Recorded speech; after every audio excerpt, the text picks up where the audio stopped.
Hey, you're looking good today. It's Saturday, and I'm here in the Saturday newsroom. I'm Frank, and I'm glad to see you today. We are under a winter weather advisory starting at 7 o'clock tonight through 7 o'clock tomorrow morning. Now, this is what the National Weather Service says. This is how it's supposed to time out today, or tonight, I should say.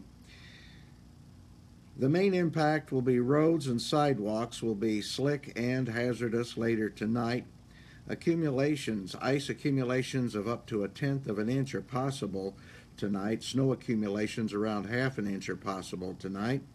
Rain will change back to an icy mix after 7 o'clock tonight, and cold air rushing in may flash freeze any moisture on surfaces.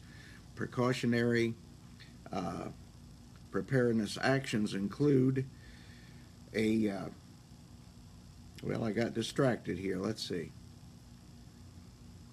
Anyway, it's going to be rather nasty tonight in Clay County, so be careful of that. And I can tell you right now that the city streets in Brazil are just a tad bit slick.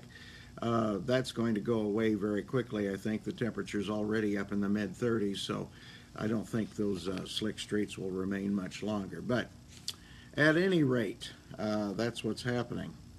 In the Brazil Times today, have you got your shopping done? Huh? Well, if not, we have a lot of inserts that you can look at and find out where the best deals are in Clay County and over in Vigo County as well. So this is probably going to be a big shopping day, the last weekend, really, before the big day. Of course, Christmas Eve is next Saturday, and if you want to wait till Christmas Eve, I guess you certainly have that privilege, but a lot of us will be out shopping today, I'm sure.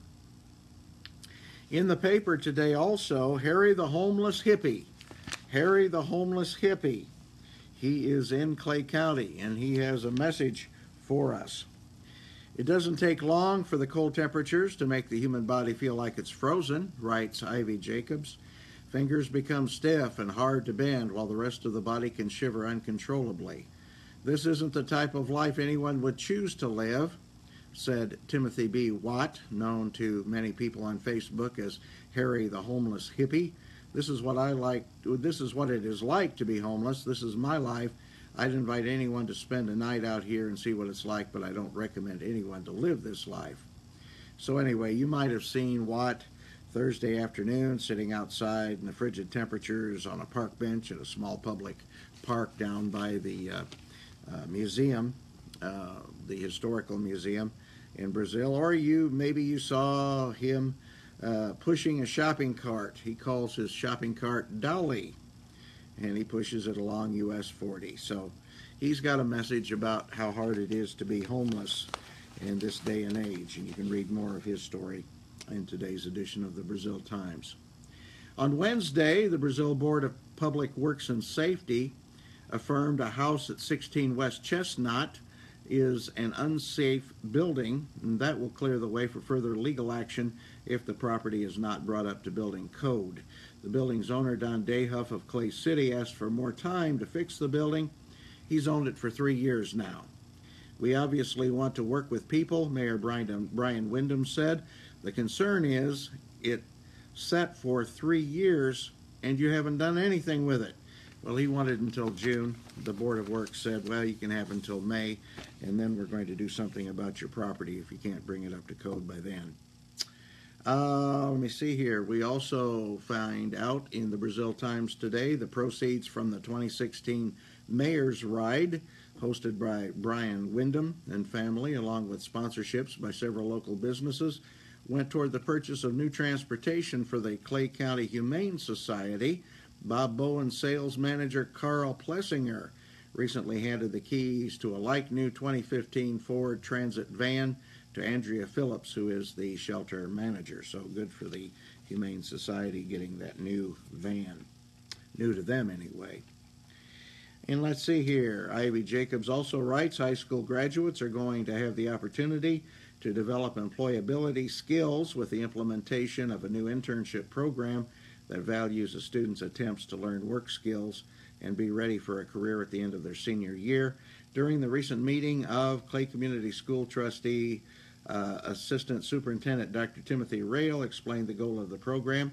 If approved by both the school and the Clay County Chamber of Commerce boards, it will partner students with business members of the Chamber to further their educational goals during courses and an internship with a local business. Sounds like a similar program that we told you about a few months ago that's been going on for quite some time. Kathy Knust and Mr. Weddle out at the high school have been behind that, and several students, juniors and seniors primarily, are being involved in businesses around the Wabash Valley. All right, and let's see, we'll turn over here. We have our church news today, so be sure and check that out. Doug Given talks about Advent and Christmas in his column, and Kenneth Mitchell has his Staunton Scene column for you to find out what's going on over in Staunton. And let's see here, we have a couple basketball stories for you. The Knights swept the Cougars as Peyton sets a new school record. Man, Stacy Peyton is hot, isn't she? I mean, she is really playing hot basketball. And Clay City dominated on the boards and lost to the Bulldogs. That was Monrovia on Friday night. And so that's what's going on in sports, and you can read more about that in today's edition of the Brazil Times as well. Well, we've gone on a little bit longer than we intended, but we hope you have an outstanding day. Be careful if you have to be out and about this morning, but especially after 7 o'clock tonight. Watch the temperature. When the temperature gets down around freezing, you can expect those roads to freeze, and it's going to be slick, and that's going to continue through tomorrow morning. I'm Frank in the Brazil Times newsroom on this Saturday morning. We hope you have an outstanding day, and we'll see you later.